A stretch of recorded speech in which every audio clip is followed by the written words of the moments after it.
ನಮಸ್ತೆ, ಬನ್ನಿ ಇವತ್ತು ನಾವು ಒಂದು ವಿಭಿನ್ನವಾದ ಬೀಟ್ರೂಟ್ ನೀರು ದೋಸೆಯನ್ನು ಹೇಗೆ ಮಾಡೋದು ಅಂತ ನೋಡೋಣ. ನಾನಿಲ್ಲಿ ಸುಮಾರು 1 ಕಪ್ಪಷ್ಟು ದೋಸೆ ಅಕ್ಕಿಯನ್ನು ರಾತ್ರಿ ಇಡೀ ನೆನೆ ಇಟ್ಟಿದ್ದೆ. ಮಾರನೇ ದಿನ ದೋಸೆ ಅಕ್ಕಿ ಚೆನ್ನಾಗಿ ನೆನೆದಾಗಿದೆ.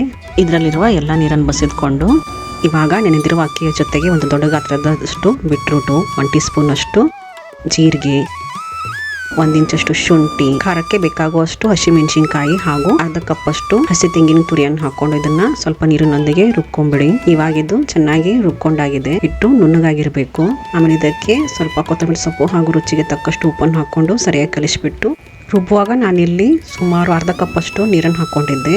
ಇದ್ರ ಜೊತೆಗೆ ಇನ್ನೂ 1.5 ಕಪ್ಪಷ್ಟು ನೀರನ್ನು ಹಾಕ್ಕೊಂಡು ಇದನ್ನು ಸರಿಯಾಗಿ ಕಲಿಸ್ಕೊಳ್ಳಿ. ನೀವು ಕನ್ಸಿಸ್ಟೆನ್ಸಿ ನೋಡ್ಕೊಳ್ಳಿ, ನಿಮಗೆ ಯಾವ ಥರ ಹಿಟ್ಟು ಬೇಕು ಅಂತ ಹೇಳಿ. ಇದ್ರ ಹಿಟ್ಟು ನಮ್ಮ ಮಾಮೂಲಿ ದೋಸೆಗಿಂತಲೂ ತಿಳಿವಾಗಿರಬೇಕು, ನೀರಿನ ಥರ. ಬನ್ನಿ ಈಗ ಬೀಟ್ರೂಟ್ ನೀರು ದೋಸೆಯನ್ನು ಮಾಡ್ಕೊಳ್ಳೋಣ. ಇದಕ್ಕಿಂತ ಮುಂಚೆ ಕಾದಿರೋ ತವಾಗೆ ಸರಿಯಾಗಿ ಎಣ್ಣೆಯನ್ನು ಸವರಿ ಹಿಟ್ಟನ್ನು ಸಾವಕಾಶವಾಗಿ ಹಾಕಿ ಆಮೇಲೆ ಮೇಲೆ ಸ್ವಲ್ಪ ಎಣ್ಣೆಯನ್ನು ಹಾಕಿ ಇದನ್ನು ಸರಿಯಾಗಿ ಬೇಯಿಸ್ಕೊಳ್ಳಿ.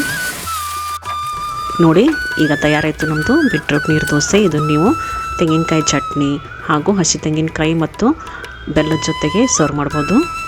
ಈ ರೆಸಿಪಿಯನ್ನು ನೀವು ಟ್ರೈ ಮಾಡಿ ಹಾಗೂ ನನ್ನ ಚಾನಲನ್ನು ಸಬ್ಸ್ಕ್ರೈಬ್ ಮಾಡೋದನ್ನು ಮರಿಬೇಡಿ. ಧನ್ಯವಾದಗಳು.